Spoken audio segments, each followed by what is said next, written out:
بسم اللہ الرحمن الرحیم ومن الناس من یشتری لہو الحدیث لیضل عن سبیل اللہ بغیر علم۔ پارہ 21 سورہ لقمان، رکوع 1 آیت نمبر 6۔ آیت مذکورہ کا شان نزول ایک خاص واقعہ ہے۔ نضر ابن حارث مشرکین مکہ میں سے ایک بڑا تاجر تھا۔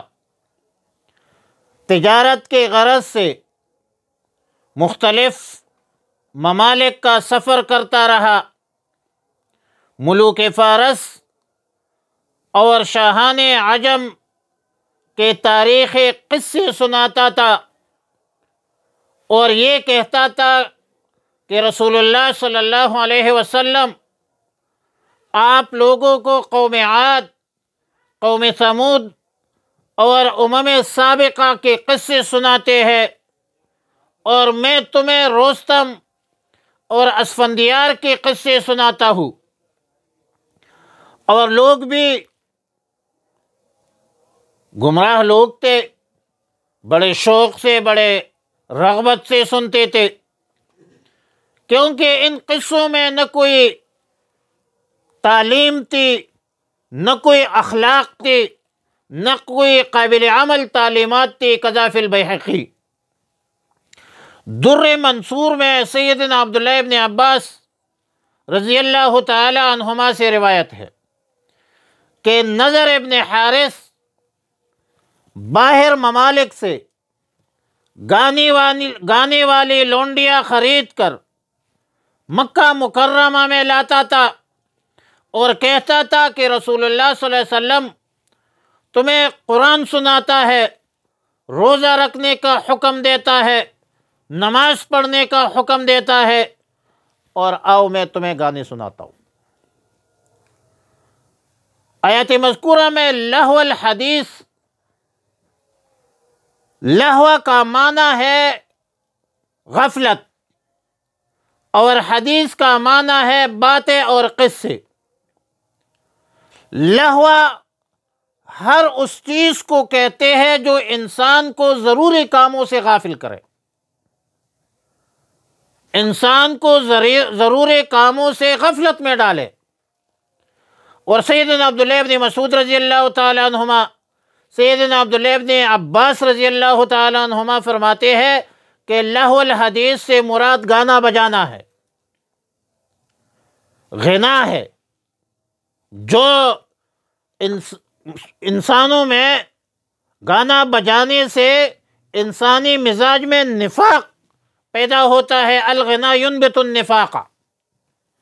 جمہور صحابہ کرام، تابعین عظام اور جمہور مفسرین کے نزدیک لہو الحدیث میں عموم ہے، ان تمام چیزوں کو شامل اور متناول ہے جو انسان کو اللہ کی عبادت سے غفلت میں ڈالے۔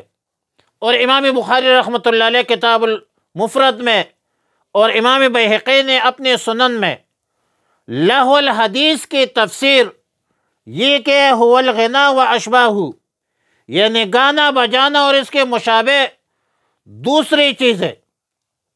حضرت مفتی اعظم پاکستان مفتی محمد شفیع رحمہ اللہ الباری نے ایک رسالہ بھی لکھا ہے اس حوالے سے، السعی الحثیث فی تفسیر لہو الحدیث، جس میں غنا مزامیر کے مفصل کلام کی ہے اس پر، اور فقہائے کرام اور صوفیاء عظام کے اقوال بھی نقل کی ہے۔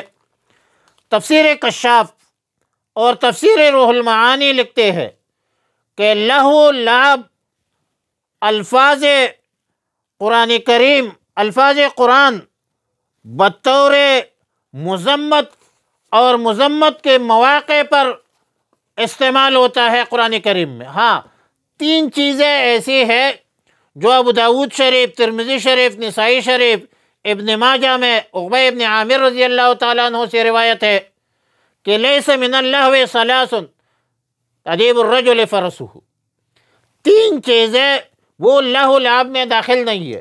نمبر 1، گھوڑے کو سجانا، تیر کمان سے کھیلنا، اور اپنے اہل یا بیوی کے ساتھ کھیلنا یہ لہو لعب میں شامل نہیں ہے۔ جو کھیل دین سے گمراہ ہونے کا ذریعہ بنے، جیسا کہ آیات مذکورہ میں مذکور ہے، تو یہ لہو لعب اور یہ کھیل کود بالکل حرام ہے۔ لہو لعب کی ایک صورت یہ بھی ہے کہ لوگوں کو گمراہ تو نہیں کرتا مگر معصیت میں، گناہوں میں مبتلا کرتے ہیں۔ ہار جیت میں جوا اور قمار کا عنصر شامل ہوتا ہے، لوگ جوے کو وہ لگاتے ہیں۔ جو انسان کو ادائے فرض، نماز سے، روزہ سے، زکوٰۃ سے غافل کرے، رکاوٹ ڈالے، تو یہ کھیل کود جو ہے یہ بھی سخت گناہ ہے۔ جن کھیلوں میں نہ کفر ہے نہ معصیت ہے تو گناہ تو نہیں ہے، لیکن وقت کا ضیاع ضرور ہے۔ اور جس کھیل کود میں، لہو لعب میں ورزش ہے، صحت کا عنصر شامل ہے اور شریعت مطہرہ سے متصادم نہیں ہے، تو یہ کھیل بھی جائز ہے۔ اور حدیث میں ہے کہ اپنے قلوب کو، اپنے دلوں کو کبھی کبھار آرام دیا کرو، جس سے دل اور دماغ جو ہے اس کی تفریح ہو۔ تو دل اور دماغ کو آرام دینے کے لیے جو کھیل کھیلا جائے وہ تو مطلوب ہے، اس میں ممنوع نہیں ہے۔ باقی آیات مذکورہ میں لہو الحدیث سے مراد ظاہر ہے کہ گانا بجانا ہے، جو ایک مذموم حرکت ہے۔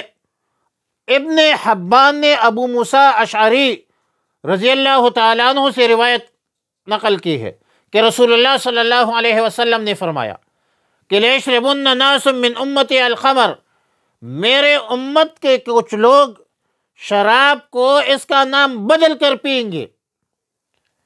جو ان کے سامنے مزامیر کے ساتھ عورتوں کا گانا بجانا ہوگا تو اللہ رب العالمین ان کو زمین میں خسف کر دے، دنسا دے گا، اور بعض صورتوں میں مسخ کرے گا، بندر اور سور بن جائیں گے۔ ترمذی شریف کی ایک طویل روایت ہے سیدنا ابو ہریرہ رضی اللہ تعالیٰ عنہ سے کہ رسول اللہ صلی اللہ علیہ وسلم نے فرمایا کہ جب مال غنیمت کو شخصی مال و دولت بنایا جائے، امانت کو غنیمت سمجھا جائے، زکوٰۃ کو تاوان سمجھا جائے، علم دین کو دنیا کے لیے سکھایا جائے یا سیکھا جائے، ایک مرد اپنی بیوی کا تابعدار اور ماں کا نافرمان بن جائے، دوست جو ہے اس کو دوست کے آپ قریب ہو اور باپ سے دور ہو جائے، مساجد میں شور شرابہ شروع ہو جائے، اور فاسق فاجر سردار بن جائے، قوم کا سربراہ رذیل ترین آدمی بن جائے، شرپسندوں کو شرپسندی کی وجہ سے اس کی عزت شروع ہو جائے، گانے والی عورتوں کا اور باجوں کا رواج عام ہو جائے، شراب پینا شروع ہو جائے، تو اس حالت میں سرخ اندھی آئے گی، زلزلے آئیں گے، عذاب آئے گا، اور پھر قیامت کی نشانیوں کا انتظار کرو۔ یہ قیامت کی نشانیاں ہیں۔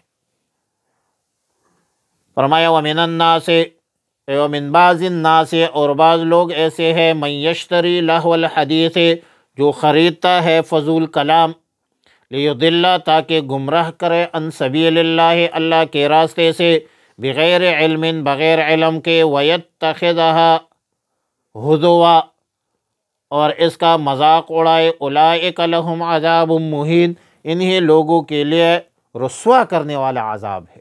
وصلی اللہ علی النبی الامی الکریم۔